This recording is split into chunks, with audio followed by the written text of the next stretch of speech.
Hello students, this is the part 4 and last part of integers.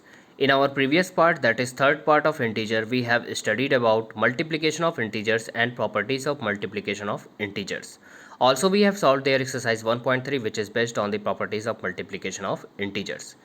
In this part of integer, we will learn about division of integers and also solve exercise 1.4 which is based on division of integers. So let us start with division of integers.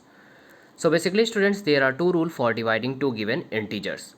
So rule 1 is that for dividing one integer by other, the two having unlike sign. Unlike sign, unlike sign means the two integers having opposite sign, or you can say not the same sign. Then what we have to do, we divide their values regardless of their signs and give a minus sign to the quotient. For example, you can see here we have given two integers minus 48 and 12. So minus 48 is a negative integer and 12 is a positive integer. It means the given two integers are of opposite sign or unlike sign. So what we do? We divide just 48 by 12, and when we divide 48 by 12 we get a quotient of 4. But what will be the sign for this quotient? The sign will be minus or negative. Why? Because we are dividing two such integers having opposite sign. Now let us see another example. In this example, you can see here we have given two integers 78 and minus 26. So 78 is a positive integer and minus 26 is a negative integer. It means the two given integers are of opposite sign or unlike sign. So again what we do? We divide 78 by 26. When we divide 78 by 26 we get a quotient of 3. But again what will be the sign? The sign will be negative. Why? Because we are dividing two such integers having opposite sign. I hope it is clear. Now let us see rule 2. So what is rule 2? For dividing one integer by other having like sign. In rule 1 we have seen when we have two given integers of unlike sign or opposite sign, and rule 2 is for that integers having like sign. So again what we do? We divide their values regardless of their signs and give a plus sign to the quotient. For example, you can see here we have given two integers 98 and 14. So 98 is a positive integer and 14 is also a positive integer. It means the given two integers are of same sign, or we can say like sign. So what we do? We divide 98 by 14, and when we divide 98 by 14 we get a quotient of 7. And what will be the sign? The sign will be positive. Why positive? Because we are dividing two such integers having same sign. Let us see another example. In this example we have given two integers minus 90 and minus 50. You can see here that minus 90 is a negative integer and minus 15 is also a negative integer. It means the two given integers are of same sign or like sign. So again what we do? We divide 90 by 15, and when we divide 90 by 15 it gives a quotient of 6. But what will be the sign? The sign will be positive. Why? Because we are dividing two such integers which have same sign or like sign. Now students, we will see some properties of division of integers. So our first property is that if a and b are integers, then a divided by b is not necessarily an integer. For example, you can see here we have given two integers 14 and 9. So you know that 14 and 9 both are integers, but when 14 is divided by 9 it will not give an integer. Again from second example you can see that we have given two integers minus 9 and 5. So minus 9 and 5 both are integers, but when we divide minus 9 by 5 it will again not give an integer. So we can say that if we have two given integers, then it is not necessary that when we divide the first integer by second integer it will also be an integer. Now our second property is that if a is an integer and a is not equal to 0, a is not equal to 0 means a should not be 0. Then when we divide a by a itself, then it will give a value of 1.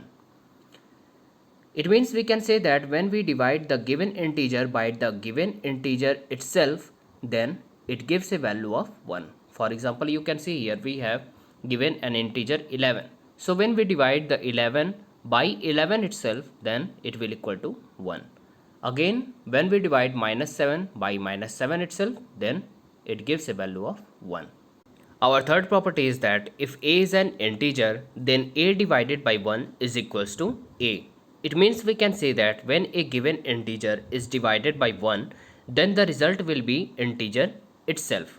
For example, you can see here we have an integer 8, and when we divide the given integer 8 by 1, the result will also be the same integer 8. Another example, you can see that when minus 6 is divided by 1, then the result will also be minus 6. Now let us see next property. So next property is if a is an integer and a is not equal to 0. A is not equal to 0 means it should not be 0. Then when we divide 0 by the given integer, then it will give a result of 0. But when the given integer is divided by 0, then it will not give any sense. For example, you can see here we have a given integer 6, and when we divide 0 by 6, then it will give a result of 0. In another example, you can see we have an integer minus 9, and when we divide 0 by the given integer minus 9, then it will again give the same result 0. But when we divide a given integer 11 by 0, then it will not give any sense. It is meaningless. So we can say that when 0 is divided by a given integer, it will always give a result of 0. But when we divide the given integer by 0 itself, it will not give us any sense. Now let us come to next property, property fifth. So if small a, b and c are integers, then a divided by b within bracket divided by c is not equal to a divided by b divided by c taken within bracket, unless c is equals to 1. So we can say that division on integers is not associative. To understand it, let us take an example. Here we have a is equals to minus 8, b is equals to 4 and c is equals to minus 2. So let us solve the left hand side, that is a divided by b within bracket divided by c. So a divided by b taken within a bracket divided by c can be written as within curly bracket minus 8 divided by 4, because we know that a is minus 8 and b is 4. So within curly bracket minus 8 is divided by 4 and again it is divided by minus 2, that is c. So it can be written as minus 2 divided by minus 2, because we know that minus 8 is divided by 4 comes out to be minus 2. So we can write minus 2 divided by minus 2 and it again comes out to be 1. Now let us solve right hand side. In right hand side we have a divided by within bracket b divided by c. So it can be written as minus 8 divided by within curly bracket 4 divided by minus 2, which comes out to be minus 8 divided by minus 2 and again it is equals to 4. So we can see that the two results are not equal, hence the division of integers does not follow the law of association. Now students, we will solve exercise 1.4, which is based on division of integers. So our first problem is evaluate the following. You can see here two parts are given and we will solve each part one by one.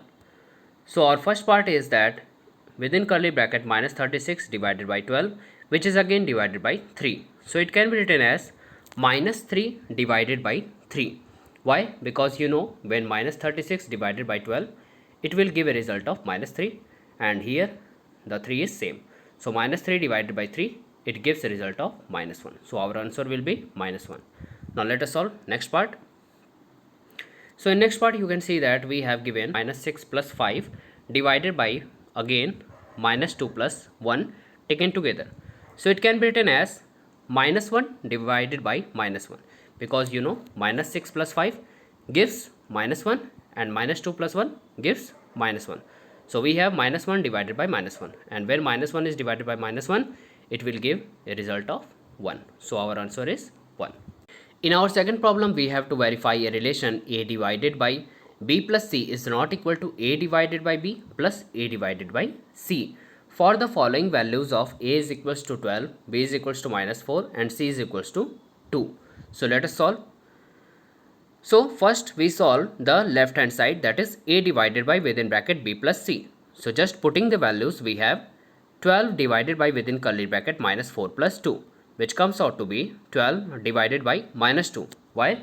Because you know minus 4 plus 2 is equals to minus 2. So we have 12 divided by minus 2, which comes out to be minus 6. Now let us try to solve RHS, or right hand side. So in right hand side we have a divided by b plus a divided by c. So after putting the values, we can write 12 divided by minus 4 within curly bracket plus 12 divided by 2. So it is again equal to minus 3 plus 6, because we know when 12 is divided by minus 4, it comes out to be minus 3, and when 12 is divided by 2, it is equals to 6. So we have minus 3 plus 6, which comes out to be 3. So we can see that on LHS we have a value of minus 6, but for RHS we have a value of 3, which is not equal to minus 6. Hence we can write that a divided by b plus c is not equal to a divided by b plus a divided by c. Our next problem is the temperature at 12 noon was 10 degrees centigrade above 0. If it decreases at the rate of 2 degrees centigrade per hour until midnight, at what time would the temperature be 8 degrees centigrade below 0? What would be the temperature at midnight? So, in this question it is given that temperature at 12 noon was 10 degrees centigrade above 0. Above 0 means it is taken as positive. Now what happened? The temperature is going on decreasing at the rate of 2 degrees centigrade per hour until midnight. So at what time the temperature would be minus 8 degrees centigrade? Why I am saying minus 8 degrees centigrade? Because it is given that the temperature is 8 degrees centigrade below 0. So above 0 all the temperature can be taken as positive, and below 0 the temperature is taken as negative. So let us solve. So we have given that the temperature at 12 noon is 10 degrees centigrade. Let after t time the temperature would be minus 8 degree centigrade. Now what is the change in temperature in t time? So change in temperature in time t can be written as temperature at 12 noon minus temperature after time t. So temperature at 12 noon is 10 degrees centigrade and temperature after t time is minus 8 degrees centigrade. So we can write 10 degrees centigrade minus within bracket minus 8 degrees centigrade, which can be again written as 10 degrees centigrade plus 8 degrees centigrade. So it comes out to be 18 degrees centigrade. It means we can say that after t time the temperature is changed by 18 degrees centigrade, and we know that the temperature is decreased by 2 degrees centigrade every hour till midnight. So the time can be calculated as change in temperature in time t upon decrease in temperature per hour.